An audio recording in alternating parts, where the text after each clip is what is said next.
Mais dans la voiture beige aux sièges en cuir qui m'attendait dans l'allée, il n'y avait aucun membre de ma famille. Pas une étreinte d'adieu, pas une main dans la mienne. Comme celles que j'avais mille fois attendues à mes enfants lorsqu'ils partaient pour leur premier jour d'école. Il n'y a déjà toujours pensé que si un jour je devais quitter cette maison, celle qui m'avait abrité pendant plus d'une moitié de vie, au moins, ce serait moi qui fermerais la porte derrière moi, d'une main tranquille, avec un soupir à peine audible.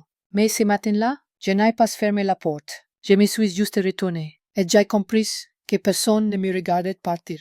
J'ai franchi le portail de la Villa Whitmore à 9h12 précises, selon le rendez-vous fixe par Rachel avec le centre de soins haut de gamme pour personnes âgées en banlieue. Le ciel était étrangement clair ce jour-là. Le vent faisait frémir les érables devant la maison, important les dernières feuilles rouges de la saison comme un adieu que personne n'avait pensé à me faire. Le carillon suspendu sur l'avant-toit tintait doucement.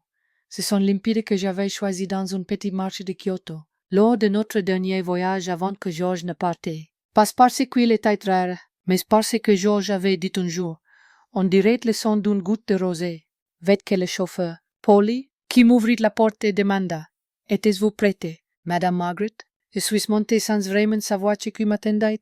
Et quelque chose explosade, quelque chose d'inimaginable allait se produire. Vous voulez savoir ce qui m'attendait derrière ce portail? Restez avec moi pour découvrir la suite. Et si vous souhaitez entendre l'histoire de mon fils, de ma fille, de mon gendre ou de ma belle-fille, laissez un commentaire juste en dessous. N'oubliez pas de vous abonner à la chaîne pour ne rien manquer. Je souris. Je hoche doucement la tête. Mais mon cœur, lui, ne hochait pas.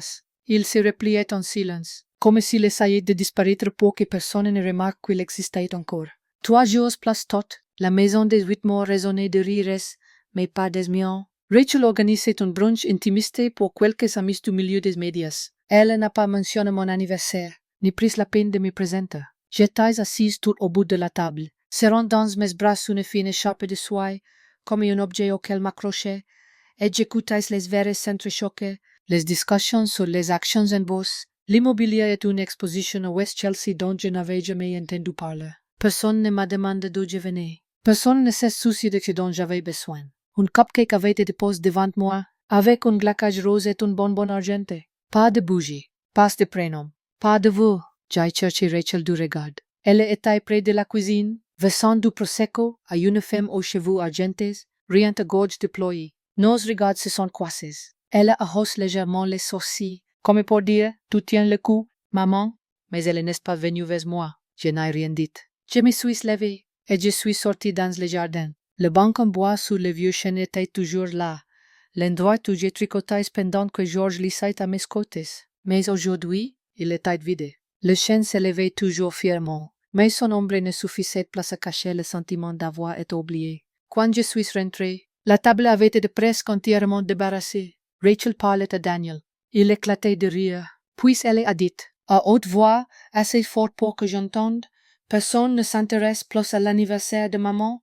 Daniel, elle est vieille, qu'en a plus d'importance. Je me suis figée sur les souils de la cuisine. Personne ne m'a vu. Personne ne s'est retourné.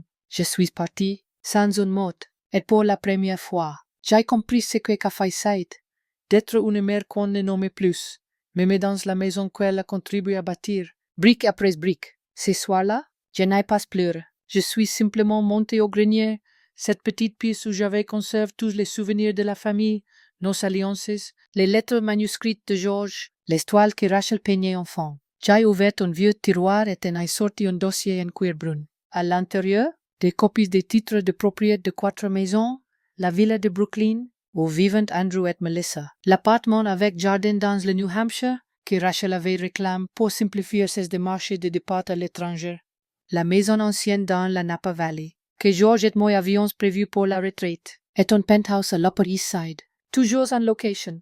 Toutes étaient à leurs noms, mais il y avait un détail que Rachel ignorait, car elle n'avait jamais lu jusqu'à la dernière page. Je n'ai jamais signé les actes de cession définitifs. Tous n'étaient que des procurations temporaires, sans valeur légale. Le lendemain, j'ai reçu un appel du cabinet juridique de George. La secrétaire, Angela, avait la voix tremblante. Madame Margaret, quelqu'un essaie de vendre la maison de Napa Valley. Mais l'acte officiel est toujours à votre nom. Souhaitez-vous que l'on vérifie quelque chose? Je suis restée silencieuse 5 secondes. Puis Jai demande où se trouve l'acte original. Celle dans le coffre principal, selon les consignes laissées par Monsieur George avant sa mort. Jai raccroche. Je me suis assise sur le lit. Et Jai pousse un long soupir. Rachel ne savait pas. Elle ignorait que la mère qu'elle avait mise à la carte, envoyée en maison de retraite pour se reposer, tenait toujours entre ses mains les fils de l'empire qu'elle croyait déjà à elle. Elle me croyait finie. Elle me croyait résignée. Mais elle avait oublié une chose, c'est moi qui avais bâti tout cela. Je n'avais pas besoin de fracas, ni de colère. Je n'avais qu'à attendre le bon moment pour tirer le rideau et laisser entrer la lumière. Jai commence à tout préparer. Jai appelle Angela pour qu'elle m'envoie tous les dossiers. Jai écrit à ma petite fille, la seule encore à m'appeler grand-mère avec sincérité dans les yeux. Jai réinitialise mes mots de passe, crée un nouveau compte bancaire, change de numéro. Et Jai commence à écrire, ligne par ligne, l'histoire d'une mère raillée du tableau familial, mais qui détenait encore la clé de chaque porte de cette dynastie. Dans ma chambre de la maison de retraite, il y a un grand tableau accroché au mur, un sentier en forêt, bain de lumière à travers les branches, comme le début d'une promesse. Je me suis tenue devant, et Jai sourit. Personne ne sait ce qu'il y a au bout du chemin, mais moi, je sais une chose, il me reste encore le temps d'écrire la fin de mon histoire. Je ne saurais dire précisément quand Rachel a cessé de me voir comme sa mère. Peut-être la nuit où je me suis levée pour la soigner d'une forte fièvre. Frottant son front avec des lignes fraîches, lui chantant doucement des chansons que George nous aimait. Ou peut-être le jour où elle a abandonné ses études d'infirmière, filière que toute la famille lui avait conseillée pour suivre le design d'intérieur, sous prétexte que c'était sa vraie passion. Quand on est mère, on croit souvent que si on aime, on s'y sacrifie, on comprend, nos enfants ne nous rejetteront jamais. Mais la vie n'est pas une équation. Et la maternité n'est pas toujours un lien infaillible. Rachel est née une nuit de tempête de neige. George l'a prise dans ses bras, nous la pose sur la poitrine. Et murmure, je ne demande rien d'autre. Juste nous deux.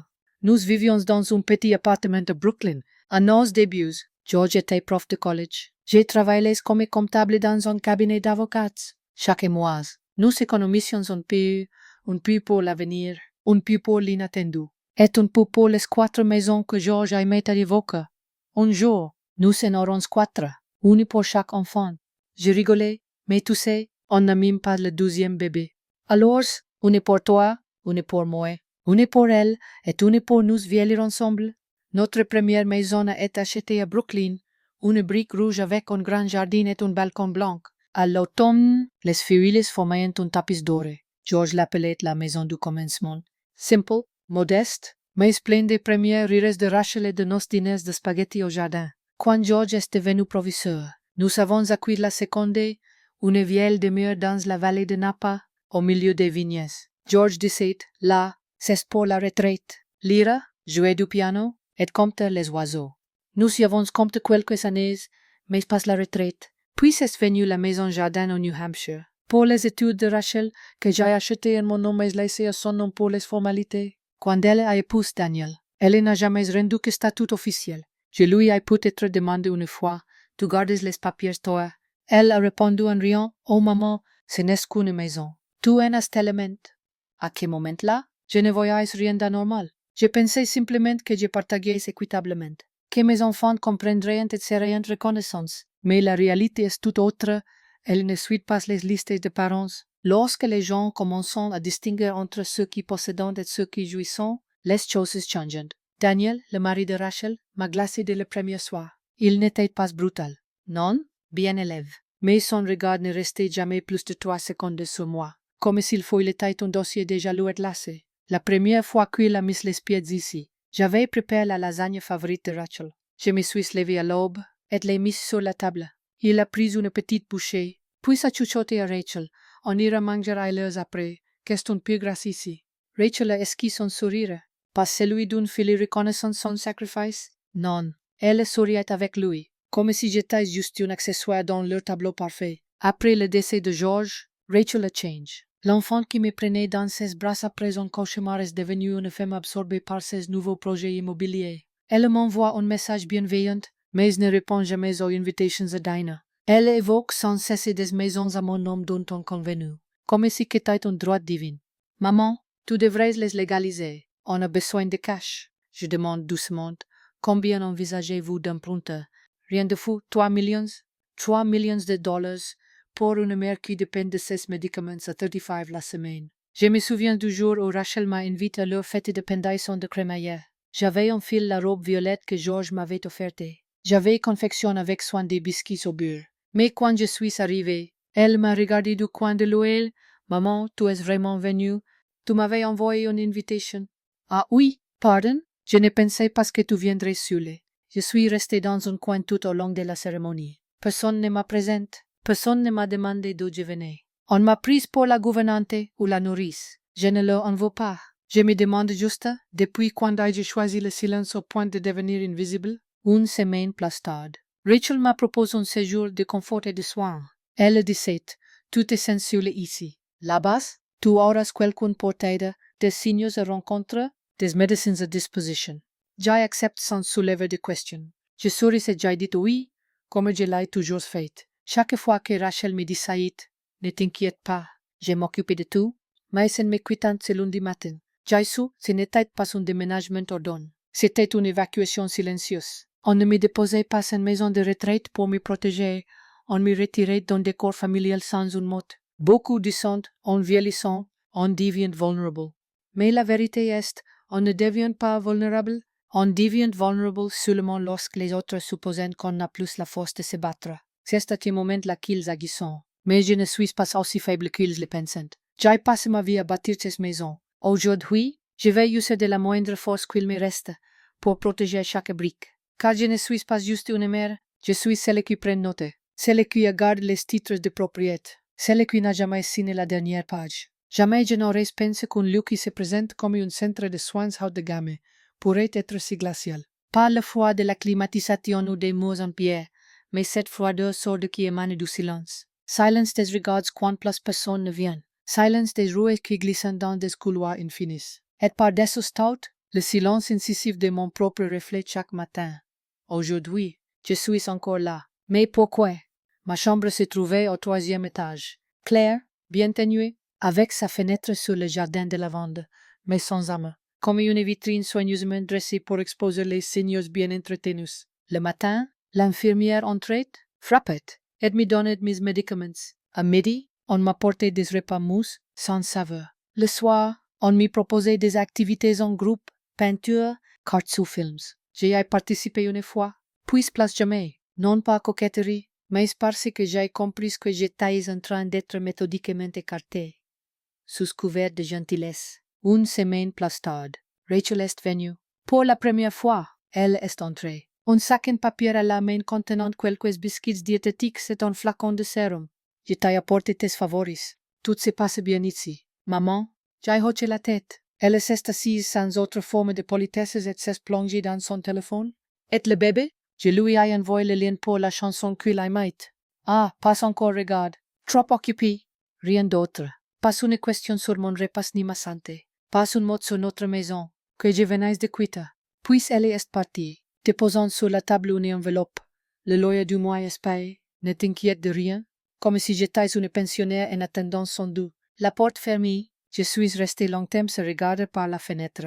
Un vieux couple sous l'arbre, assis côté à côté sans échanger un mot, release par un silence complice. Ils m'ont rappelé que j'avais perdu.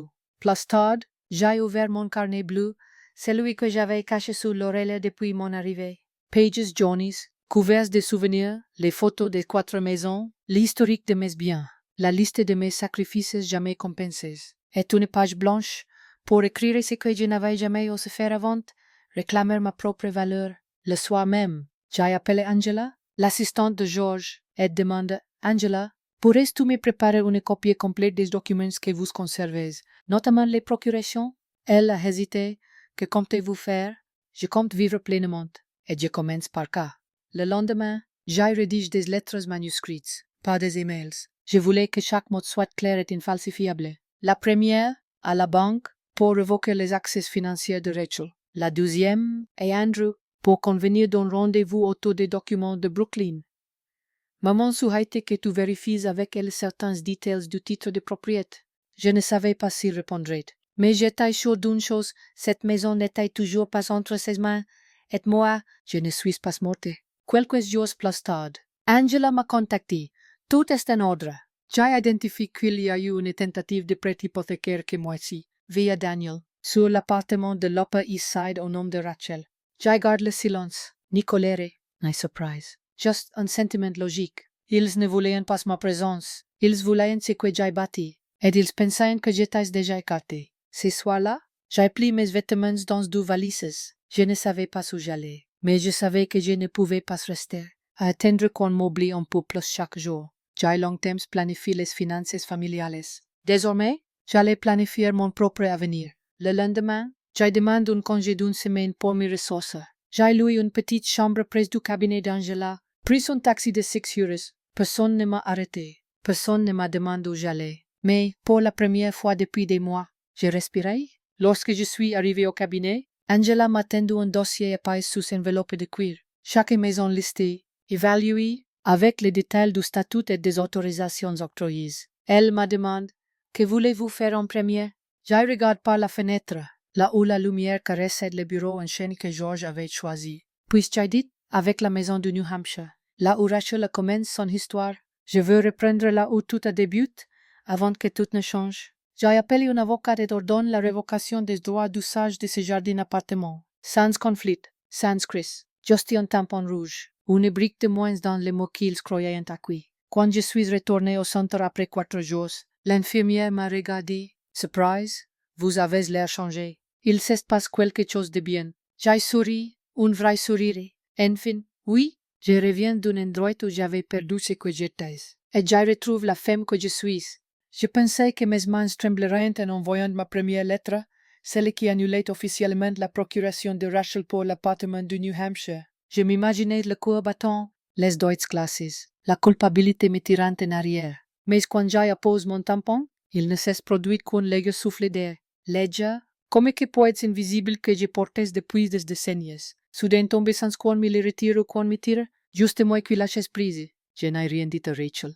Inutile. Le système légal le fera pour moi. 3 jours après, Rachel a appelé. Pour la première fois, sa voix trahissait l'impatience. Maman, qu'est-ce que tu as fait? Bonjour, ma chérie. Je suis en train de prendre mon deuil. Il fait doux à New York aujourd'hui.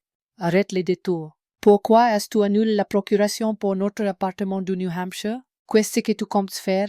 Je ne fais que vérifier mes biens. Je n'ai jamais signé la session officielle. Rachel a ri sans amusement. Tu veux créer des problèmes. Tu sais ce que les prêts étaient hypothéqués là-dessous. La banque a mis en pause toute ma demande. Tu crois que tu fais un geste héroïque? Je suis resté calmé. Je fais ce que j'aurais dû faire il y a 10 ans, reprendre ce qui m'appartient. Ce soir-là, je suis allé au jardin. Sous un vieux buisson de lavande, j'y retrouve ma voisine, Helen, une femme de 86 ans qui partage ce centre. Elle n'a rien demandé. Elle a seulement regardé devant elle et dit, doucement, on croit toujours que nos biens sont insignifiants à notre âge, qu'est alors qu'on peut enfin les reprendre. Ses mains ont serré les miennes très fortes. 2 jours plus tard, Rachel est venue sans prévenir. Elle portait un trench beige et un grand sac. En ouvrant la porte de ma chambre, elle a dit d'un ton sec, maman, on doit parler. Sérieusement. Maman est toujours sérieuse, ma fille. Ses mots ont rempli l'espace, rendant la pièce soudain étouffante. Rachel n'était plus l'enfant qui m'avait élu en criminalité après une chute. Elle était devenue une femme distante, étrangère, façonnée par le temps et l'argent. Tu avais dit que tu voulais partager équitablement. Tout était réglé. Je voulais, mais je n'ai jamais signé. Et j'ai compris que l'amour n'est pas un objet que l'on partage. Elle a pris une grande respiration. Tu veux te venger de moi, parce que je t'ai éloigné. Tu crois que tu me bannisses. Je n'ai pas répondu tout de suite. J'ai versé de pour nous deux et pose la tasse devant elle. Je ne me venge pas. Je veux que tu comprennes que je ne suis pas une option à balayer après avoir utilisé mon nom. Mais bien, mon ami. Rachel ne l'a pas goûté. Elle s'est levée. Le regard imbué, continue comme ça, ne t'étonne pas si on n'est plus là après. J'ai hoché la tête. Oui, si j'avais continué à faire semblant et accepter tout, alors je n'aurais rien laissé, sauf du vide. Mais je ne suis plus cette femme. Elle est partie sans un mot. Je ne pleurais pas. Une paix nouvelle m'habitait, à la fois douce et douloureuse. Le lendemain, j'ai bouclé 3 dossiers. J'ai retiré toute procuration liée à la maison de Napa Valley, actuellement louée par Rachel. J'ai révoqué tous les pouvoirs financiers qu'elle détenait en mon nom. J'ai mandé Angela pour certifier tous mes biens originaux et en envoyer copie aux banques. Angela m'a appelé. Vous jouez un rôle principal dans son film maintenant. Ils sont en panique. Jai sourit. Tant que le film ne se termine pas avec une mère effacée derrière la porte. En fin de mois, j'ai reçu un email de Daniel. Bonjour maman. Je crois qu'on devrait se voir. Pas pour se battre, juste pour se comprendre. Daniel, je l'ai relu plusieurs fois. Pas par émotion, mais par surprise. Il a fallu que tout perde de sa valeur pour qu'ils acceptent enfin de me parler. Nous sommes retrouvés dans un café de Boston, lui sur le tête présente, avec 2 dossiers. Maman, sincèrement, ce n'était pas une mauvaise intention. On pensait que tu étais prêté à céder, et on ne pensait pas que te toucherait autant. Ce qui me dérange, ce n'est pas ce qui t'appartenait, mais la façon dont vous avez fait comme si j'étais une formalité. Il reste silencieux. Mais il était silencieux pendant mes crises d'anxiété. J'ai donné sans parole. Aujourd'hui, je ne veux ni pitié, ni excuses. Je veux simplement que tout soit mis à mon nom. Sans regard à change. Il n'était plus celui des premiers jours. Après notre conversation, j'ai marché le long du port. Boston en décembre fut glacé, mais je n'ai pas remonté mon col. Le vent m'a touché le visage. Comme un rappel, tu es encore vivante. Et tu estoy. Je ne sais pas ce que l'avenir réserve. Je ne sais pas si Rachel comprendra un jour. Mais je sais si, quand on décide de se lever, on oblige les autres à s'asseoir. Et si vous me demandez quelle a été la pire douleur, ce n'était pas l'entrée en retraite. C'était de vivre dans ma propre maison sans entendre maman prononcer avec amour. Aujourd'hui, ils doivent se souvenir de moi. Parce que ces maisons n'ont jamais été un héritage. Mais le témoignage vivant d'une mère qui refuse d'être effacée. Je n'aurais jamais cru me retrouver un jour face à mes enfants comme une personne dont on doit se méfier. Depuis que Rachel a reçu la notification révoquant l'usage de 3 de leur maison, y compris celle de Brooklyn, où elle vit avec Daniel et leur fille, un silence glacial s'est installé entre nous. Pas de messages, pas d'appels, pas de visites. Un silence plus oppressant que celui des années que j'ai passées seules après le décès de George, car cette fois, je sais ce qu'il signifie, ils sont purs. Je ne l'ai pas fait pour les punir. Je n'avais pas besoin de vengeance. Je voulais dire une chose claire une bonne fois pour toutes. Je suis vivante et je n'ai jamais signé ma propre fin.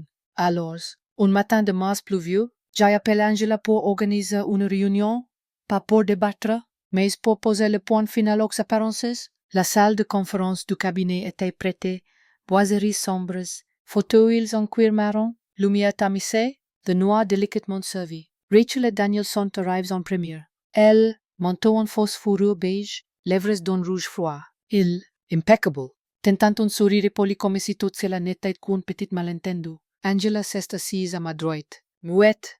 Maman, je ne pensais pas que tu irais jusqu'au bout de cas?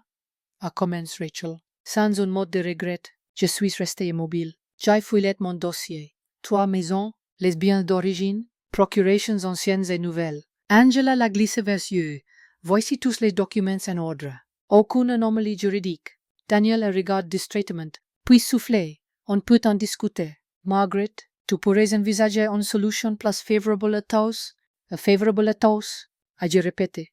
Ou simplement à ceux qui ne m'ont jamais demandé si j'avais une chaise pour m'asseoir à table. Un silence s'installe. Rachel a serré les poignets de son sac, la tête baissée. Je sais, tu es blessé, mais ce n'est pas juste. Tu vas tout reprendre? Je me suis redressé. Je ne reprends pas. J'ai récupéré ce que j'ai pensé être des cadeaux, et que j'ai fini par réaliser être une condamnation. Nous sommes restés là 15 minutes sans verser une larme, juste des silences où Rachel détournait parfois les yeux, quand un jugement troublé. Puis j'ai parlé. Je laisse tout, une dernière fois. Angela a sauté. Daniel se redresse. Rachel a fait volte-face. Je laisse tout, mais pas comme une vieille femme pleine de regrets. Je laisse parce que je suis enfin assez lucide pour comprendre que le pardon n'est pas parce que vous le méritez. J'ai posé une enveloppe sur la table. La maison de Brooklyn. Celle-là, je la garde. Personne ne la recevra. C'est là que je vis, pas un actif exploiteur. Quant aux 3 ou 13, je les donnerai à ma petite fille quand elle aura 18 ans.